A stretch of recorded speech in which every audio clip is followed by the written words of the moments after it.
Hey guys, welcome back to my channel. I'm so excited for today. We're gonna do this haul over.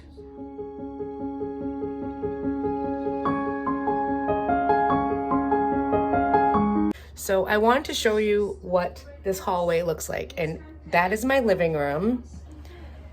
And this is the kitchen end. What a difference in brightness from the rooms that are done and the rooms that are not. So as you can see, this is the walkthrough. The bathroom is off of it. My office and cake room is off of it. This is my laundry area. I am not gonna show that to you because that also needs a makeover, but this is the hall. It's about to change, and it's about to change drastically. This is going to get a makeover. It is a barn red piece. It does have wood tone on it. It is all wood. It's a very expensive piece. But yeah, this is going to get a complete makeover, and this is going to be brightened up. I know you can't see it very well. This is ugly.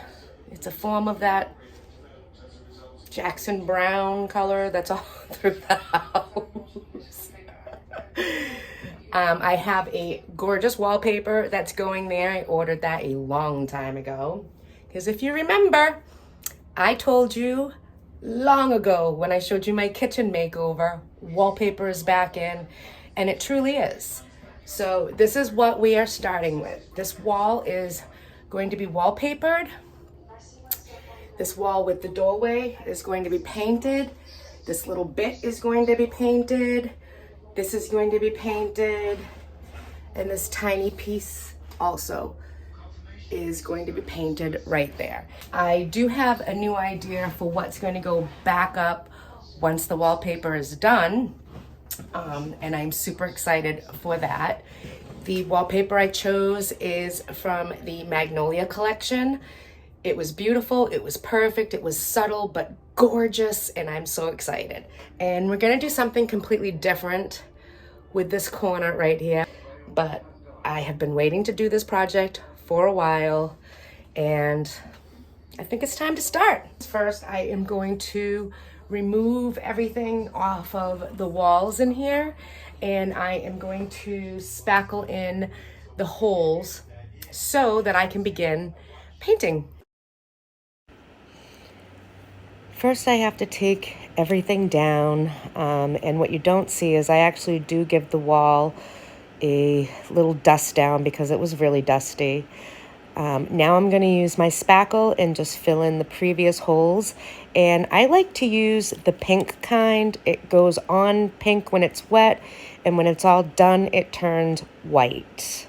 If you are not confident in your abilities, by all means tape it off. I'm okay, I trust myself. We're gonna go for it. I'm actually using the White Opulence by Benjamin Moore that I had left over from my dining room.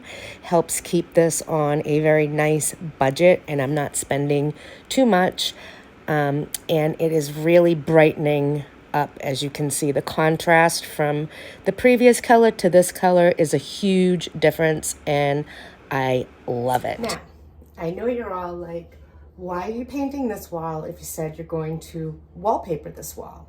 The answer is very easy. This is a brown wall color. The ceiling is white. My paper has a white base. In order for you to not see the brown when I put the wallpaper up and have it look seamless and perfect, I want to cover up just that top piece that meets the ceiling with white. That way, you won't see any brown at the top. If something's not perfectly straight or perfectly level for whatever reason, I mean, the house is 1960s, I don't want to see that brown at the top. It will ruin the look of the room I'm going for. Found all the cat toys. Hey, is that Coco Melon? And I found JJ. Baby's been looking for that. Ugh. Before you start this, you want to lay out all of the tools you're going to need for this project. Just have everything right here and ready to go. Wallpapering really is very, very easy, but you just have to take the time to line it up and use the proper tools, and you should get a beautiful result in the end. Let me show you what I use. So I had my husband bring in one of our little 4-foot utility tables that we use, and it's very clean. It's just, you know, old and dirty-ish looking. So you need your wallpaper. Almost ready to unveil it to you guys. You need a brush. This is what you put the wallpaper on with in an X pattern like so. I like to use these plastic smoothers and edgers, if you will. I like to use them to go down on the out like that on the paper if I need to. When you're doing your paper, you always want to go out to the edges. Don't just be like willy-nilly. You will get creases. Always bring it out from the center out on each side. I like to have a seam roller. This is what you do between the two rows of paper as you put them up, and it makes a really nice seam. And then, of course, make sure you have a couple brand new razor blades. Be super careful with them. Put them in holders if you want. Have more than one, because the wallpaper paste is goopy. And if you have enough wall space to do, it's just always good to have a nice sharp razor blade to do the job with. There are actually a few points that I actually want to go over with you guys pertaining to wallpaper before we finish this wall here with it on. There are many places and many sources to get wallpaper from. You can get them from the internet, you can get them, I think, from the big box stores, and you can definitely get them from your small town local decorating centers. Definitely worth the drive if you don't have one exactly near you. We have one.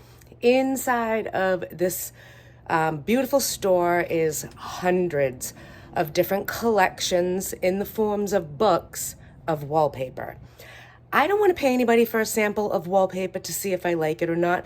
I want to see it then. I am the instant satisfaction and instant gratification person. I want to see it. I want to touch it. I want to flip through. I do not want to wait for things to come to me and then still have to order them from that point.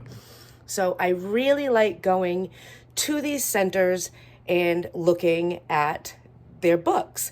Now, it can get very overwhelming. So go in there with a clear, concise plan of, you have to have a gist of what you're looking for. Is it geometrics? Are you into florals? Is it plaids, birds, things along that? And that will help you narrow down the overwhelming choices that you truly can find there. The best part to these places, you can take the books home. It's basically like checking one out of a library. You get to bring it home, hold it up to the wall, and see how you like it. And the best part is, there's no limit. I've taken 7 books home.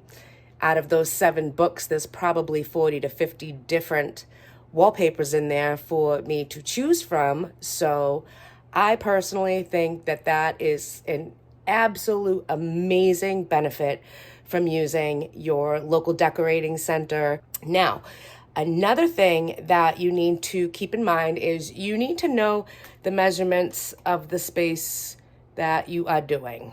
You know, you have to know what that's going to be.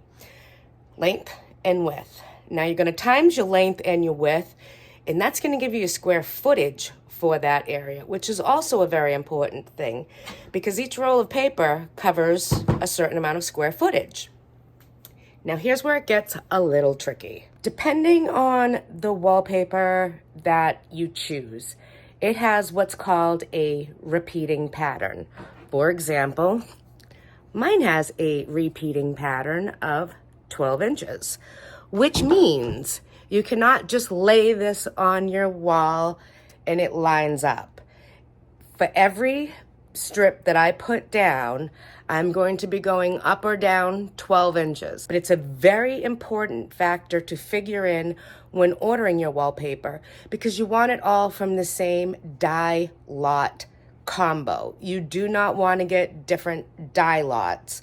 Believe it or not, it really is a difference in your wallpaper and you will be able to see it. So those are just some tips that I go by when picking my wallpaper. I've been wallpapering houses for years, clients, my own. I've always loved it. It's just nothing that's ever gone out of style with me. And I like seeing so many others doing it now too. But those are the factors that you need to keep in mind. Look at how pretty this paper is. This is how it will look. I just absolutely love it. I love the look of the roses and how dainty it is. I love that it is a busier print, but at the same time, it's done and created to look muted and old. As you can see, not all the lines are solid and brand new, and it just has the look that I want for my collected home, while also giving this wall a little bit of pizzazz and style. And I really, really, really like this paper. It's nice soft gray, which keeps with the pattern into the kitchen and whatnot. That the tones have to stay the same for the line of vision, which they do. And yeah, I'm excited. When you're doing your wallpaper, that first piece is super important. Take your time, make sure it's level, and remember to keep going out to the sides as you see me doing here. This prevents any creasing and also assures a real good seal. Don't forget to roll your seams. The wall is done and it looks amazing. I love, love, love, love it. I really think that this was the perfect choice. I couldn't have asked for anything better. It's beautiful. Now it's time to make over this buffet, if you will. And I'm going to be using that paint color called Sir Drake by Magnolia. And if you remember, this is the color I used on the island. It was originally bought for this project, and I think it's the perfect tone to go in this room without being overpowering. I am super in love with the color. This hallway stinks because there is just no good light in it. There's no natural light from it. I did not want to put the lights back up on the wall. I don't want to put those kind of holes in the wallpaper. It's just how it is. I've got 2 matching lamps that I think are going to look really nice on this sideboard table. And that also gives me more room for my wall of fabulousness, which I am super excited to put up. Most people call it a gallery wall. I call it a wall of fabulousness because as a maximalist, it just has the most amazing things that I'm gonna put together, and so excited to do so. So I'm just gonna finish this up. It came out great. I'm super excited to retique the top and get it finished and decorate and all that fun stuff. I'm tired. Finish this little bit up and I'll be back at it tomorrow. Well, I am ready to get this wall of fabulousness done. I still have to do the top of this, but I'm actually going to do that later. That is the last part to this that needs to be done. But I have a bunch of stuff that needs to go up here, and I am really excited to see it all together, see it all put there, and see this hall come to life from where it was. Because it is, even with this light off, it is so, let me shut this one off too. It is still so much brighter in this hall than it was with that Jackson Brown color. And I love the wallpaper. I love everything about the sweet details in it. And I'm really excited to get some fabulousness up here. I am so excited to show it all to you. I didn't have a solid plan when it came to this wall. I just had certain items that I knew I was going to use in my design of this wall. I have been collecting for a while. They have all been gathered upstairs in my craft room, and now it was just time to put them all together. So I did my groupings. As you can see, there's themes. I really love pictures of children with animals, old ones that I just have no idea about, but they just really attract me, and I'm drawn to those. So I have quite a collection of those I wanted to put up. And another item that I really love is mirrors.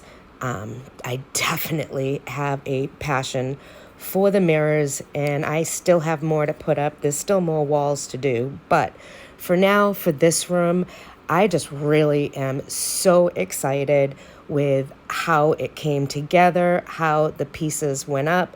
And there was an editing process when I was doing it. You'll notice some things in certain spots now that aren't there in the end, and that's fine with me. Well, I am definitely in love with it so far. I'm not done.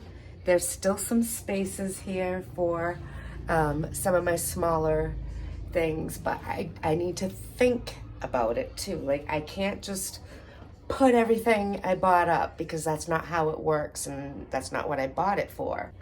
It's the shelf that came from the antique store. I love everything on it. I don't know if this is done, but it's okay for right now. I love that picture. Love, love, love, love, love it. So happy for that. I really like these pictures. It's somebody's dog back in the day, and they're super cute. And this one I've just had for years and years and years. And it was in a different spot in my house that didn't work, and it was hidden and it didn't stand out, but it works there, and I love it. And again, there's more room. I'm putting something here, and I'm definitely putting something there, that I know. But oh my gosh, this haul looks so different. Like, so different. Y'all remember it, right? Couple more pieces here and there, and I really love this haul. I'm just so happy. I really am. I love that mirror. That is an old Victorian kitchen mirror, and I knew when I saw it, it was coming home. And my Longaberger basket. I think this corner has so much pizzazz, and this hall just has so much life to it now. The stag looks gorgeous up there. Those are battery-operated candles, so nothing will burn. And I am really super happy. Now it's time to do the top of my little sideboard, buffet, whatever you want to call it. And I'm just using the leftover reticket that I have from doing my kitchen island. I ended up doing 3 coats of the base on this so that I could start with a really nice, really solid, creamy base, and it covered up the red. There was no streaking with 3 coats. And I had enough to do it, so as you can see, it's a nice, thick color on there to start with. I really like this process. It's so easy. I think I'm going to do another surface too, but that's besides the point. I just want to get this completely covered, and because I'm impatient, I also used the hairdryer to dry it so I could keep the project going and it didn't take hours. Now's the fun part. It's time to do the graining.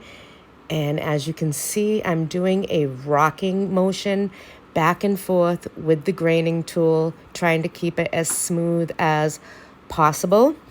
I'm going to continue doing this on it, but I'm actually going to start from alternating ends each time. So I'll go left to right, then right to left, left to right. And I think that just gives it a better graining look without it being the exact same repeating pattern. That's something I learned doing the island, and I think it really looks nice doing it that way. Remember, if you do something and you don't like the look of it, go back over it with your stain, and you can redo the graining tool over that. Also, I clean off my graining tool each and every time I use it to pass. Don't forget to do the edges. The graining technique has completely dried, and now I'm just going back over it with a very light coat of the exact stain I used for the graining technique. You do this, and as you can see, it just deepens the backdrop tone of the wood, makes it look more authentic.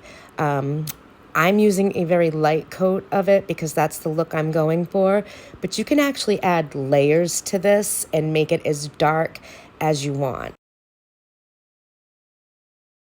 It's done. It came out phenomenal. I absolutely love it. It's exactly what this piece needed. What a difference. Oh my goodness. And just difference, like, holy smokes. This haul is a total difference. It is a haul of fabulousness. We went just beyond the wall. It's the whole haul. And I seriously love it. I love every aspect of it. There's still nooks and crannies where I can still put stuff up. But for right now, I am so happy with this. Oh my gosh, it really looks so good. Check it out.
Because this is newly painted and wallpapered, I wanted to keep the hardware to a minimum of what I would need, and I didn't want to put a lot of holes, as I said before, because we all know I change my mind too much.